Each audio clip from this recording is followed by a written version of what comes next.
Joining me now is Sir Richard Dalton, a former British ambassador to Iran and a former Consul General of Jerusalem. Good evening to you, Sir Richard. We're also joined by Rear Admiral Dr. Chris Parry, a retired Royal Navy officer.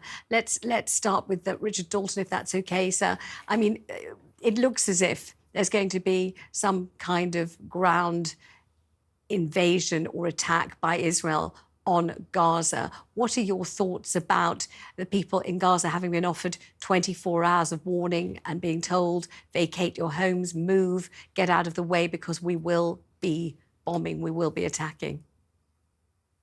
I agree with the United Nations Secretary General, the International Committee of the Red Cross and others who've called this an order that's impossible to be carried out, that's going to lead to devastating humanitarian consequences. I note that this morning, the Prime Minister did say that every effort should be made to avoid civilian casualties and harm to civilians in Gaza. But that's the first time the British government has recognized that the actions which they are currently endorsing, Israeli actions of all kinds in Israel, including the blockade, are likely to lead to appalling suffering. But I don't believe that the British government is doing anything like enough to address those issues. What would you like the British government to do? What should the British government do to address the issues? First, it should be clear that the blockade, denial of food and water and electricity and fuel to 2.3 million Gazans is probably a war crime. It is a collective punishment. Secondly, they should be clear with the British people what war aims they are endorsing. After all, they have sent our forces to the region with a view to exercising some form of unspecified deterrence and to be potentially available for humanitarian purposes. But they've not been clear with the British public what they think the aims, the strategic aims of this campaign should be, and how it can be squared with the lip service they have paid to proportionality. A proportionality, which I would add, which Britain has always observed in its counterterrorism campaigns, but it is giving Israel currently a free pass, and a free pass to a so-called solution, which is not going to be a solution. You can't eliminate the desire to rebel against oppression. You can't eliminate the appeal of certain appalling religious dogmas in circumstances of desperation. This is a political problem which has to find eventually a political solution. Let's bring in Rear Admiral Dr. Chris Parry, a retired Royal Navy officer, and talk about the military tactics, the strategy. This is, of course, in response to an unprovoked massacre, a slaughter, and the kidnap and taking hostage of, among others, babies, toddlers, young children, old people, 150 of them that we know about. So what is the appropriate thing to do? What do you feel ought to be going on now? Well, I don't think it's for us to say what the Israelis should be doing. It's entirely up to them. As a historian, I'll tell you that after 9/11 and Pearl Harbor, there was almost national anger at what had happened. And I suspect the same is taking place in Israel today. And that anger has to find an outlet somehow, and Gaza is that outlet. And I'm afraid to say that Hamas signed the death warrant of Gaza City when they invaded southern Israel and perpetrated those appalling atrocities on the Israeli people. And Sir Richard Dalton, do you not see that the technique and tactic of Hamas is to engender in those they are attacking a response which will, of course, wipe out some Palestinian civilians? Hamas did it intentionally. It takes hostages and puts them among civilians in civilian environments, knowing that when retribution comes, which it will, when reprisals happen, which they have to, that so many innocent people will lose their lives. And it is of their engineering and their architecture, isn't it? Israel has a choice of the tactics it uses. Of course, there's anger. Of course, that's justified. Of course, there's misery. And we are right to join in that grief and show support. But there should be a distinction between standing with Israel in that respect and standing with Israel in allowing them carte blanche to inflict collective punishment on behalf of a strategy which is going to fail. I'm not the only person who is pointing out that Hamas is deeply embedded in Palestinian society, not just in Gaza, but in the West Bank.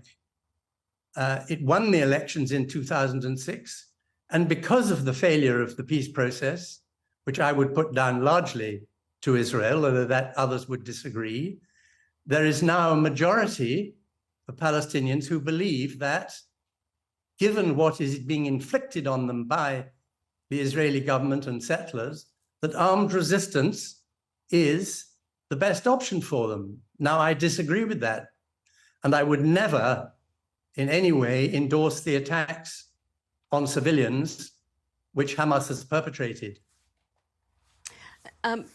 Dr. Chris Parry, so from your observation of what's going on, what do you think will transpire next? What is Israel going to do? What is the response going to be? And you know, what do you think we can expect in the region? Obviously, it's going to be a huge price of human misery, death and destruction on both sides. We can all, I think, see that. But how will it transpire, do you think? Well, I think the Israelis have given the Palestinians a lot of notice to move out of Gaza City. I suspect that the major attack won't come for a day or so to give people a chance to get out. They're conducting probes into Gaza right now, but I anticipate that they will absolutely destroy Gaza City because fighting in built-up areas is very casualty intensive. It's very difficult. We've seen Israeli commanders saying we're going to alter the geography of Gaza. That suggests to me that if you're a Palestinian, you need to be in the south in Khan Yunis pretty quickly. But I don't anticipate it'll be for about another 48 hours before we see a major assault. But I've got no doubt that Gaza City will be heavily devastated by this. And Israel wants to teach all its neighbours a lesson in why it shouldn't be attacked. And we shouldn't doubt Israel's resolve in this. And the idea that we can actually restrain Israel in any way in exacting revenge, I think, is naive, to tell you the truth. And the Israeli army knows what it needs to do. I think one thing other I would say, Vanessa, is whatever it looks like, the Israelis never do the expected. So there'll be several unexpected aspects to this campaign, which I think Hamas will find very difficult to deal with. I think one of the reasons that Israel has invited, if you like, all these people to move south is to put pressure on Hamas. They're responsible for social and economic systems in Gaza, and this will totally overload them. So it's quite clever, really. It's not just a military approach. It's a comprehensive approach to destroying, frustrating, and also confusing Hamas. And Dr. Parry, you know, it's pretty impossible not to speculate about the involvement of other powers. We've had our own Foreign Secretary flying into Israel. We've had, of course, the American US Secretary of State flying in. We know about Iran, you know, described by many as the paymasters of Hamas. We know that Russia, you know, is hovering. We know that China might be hovering. The whole situation looks incredibly volatile and enormously frightening if it should spread wider and wider in its ramifications, if more and more different powers should get involved. And I wonder whether you think it's going to be possible to contain it where it is. Yes, I do, actually, because I don't think any of the great powers are quite ready to take each other on at the moment in that particular region. Iran will be countered by the threat of the United States. And we shouldn't forget that Iran hasn't got a nuclear weapon yet, so it's not going to be that brave. China will just watch how it falls out. Russia is being distracted by Ukraine at the moment. Hezbollah might move, but I think the Israelis will be able to deal with that as well. And we need to stand by as Brits to evacuate our own people who can't currently get out of either Gaza or Israel, but we shouldn't underestimate the terrible resolve of the Israelis. I think all of us would have terrible resolve if we'd had to endure what they've had to endure over the last week. I think the Israelis will be careful. I think they'll be making sure they don't provoke outside assistance. We've already seen the Emir of Qatar saying he'll stop all the gas going to the world.